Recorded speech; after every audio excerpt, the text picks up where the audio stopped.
the thing what's going on in Ukraine, dude, the Russians are pushing and the Ukrainians are giving. They're running out of manpower.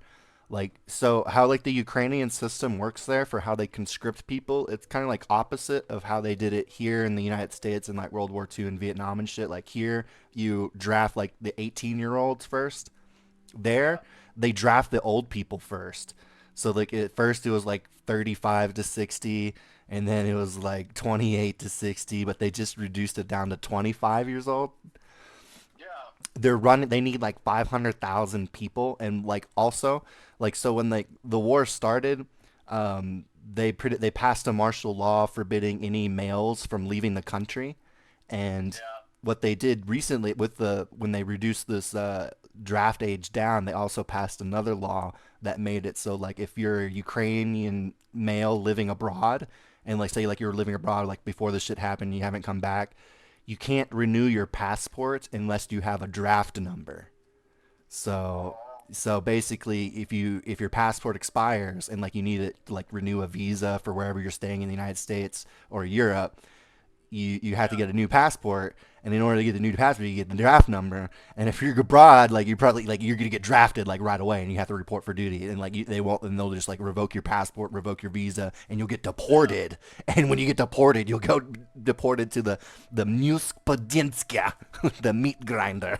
The front line. Yep. And it's sick, bro. They have like I saw this image where like they had like this European Sprinter van, not a big thing, but they had like 20 motherfuckers, crammed in there.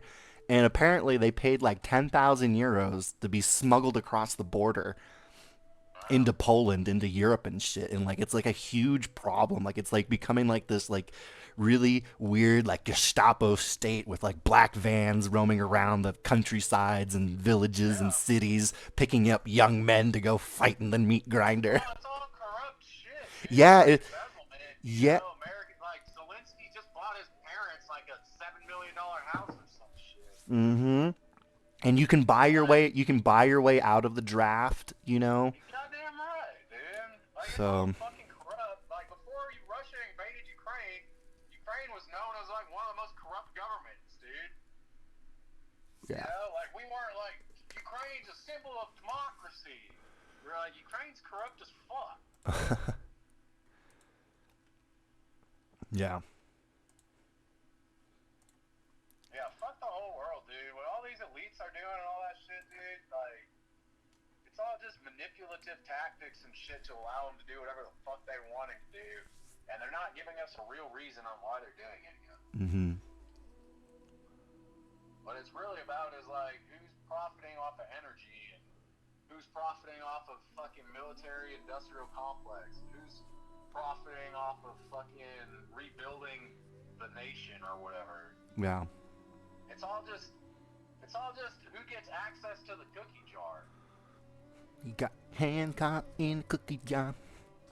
Then you You can know, hand it. it's Then like you we can pool all of hand it. our money together and then we allow the elected, quote, elected leaders to decide where they spend money. Mm-hmm.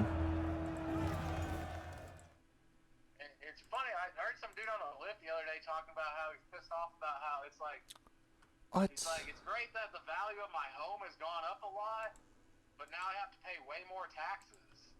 And he's like, and for what? I'm not getting anything extra.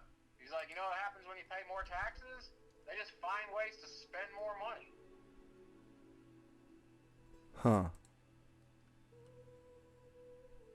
And it makes total sense, dude. It's like, they're not like, oh, we made more taxes, so we're going to have more money in reserve or whatever. They're like, oh, we got more taxes, we can spend more money on more dumb shit. I can give out, $500,000 contracts to fix a road to my buddy, knowing that it's only going to cost 200,000 for him to do it, and then he gets to pocket the other 300 grand, and then he's going to give me a fucking $50,000 kickback. Yeah. But it won't just be a check. I'll have to like go to a speaking event or something and give a speech for 50 grand. Exactly. It's all about kickbacks and ball scratching. Yeah, well, it's all about getting access to the cookie jar and then deciding where to fucking how to spend it. And the people that are getting paid the money from the cookie jar get to overcharge, and they get to charge whatever the fuck they want because it's not your money anyway. Yeah. You know, if somebody gives you $10,000, Colin, and was like, you can go spend this on some shit that like helps the city, or you just don't get it. You know, what are you gonna do? You're gonna go spend it. Yeah.